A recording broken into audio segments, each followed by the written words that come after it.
Salam dəyərli izləyicilər, son günlərin ən dəhşətli bəlalarından birinə çevrilən dabaq xəstəliyi insana yeməklə keçə bilərmi? Bu barədə çox vacib bir açıqlamanı diqqətinizə çatdırıram və videonu hər kəslə paylaşa bilərsiniz.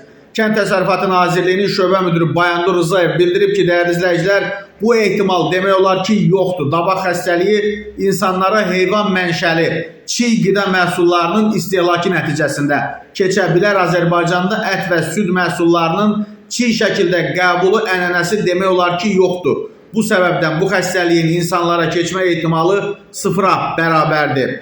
Və dəyərli izləyicilər, qidalanma mütəxəssisi Məhsəti Hüseynova isə bildirir ki, ət alarkən bunlara mütləq şəkildə diqqət etmək lazımdır.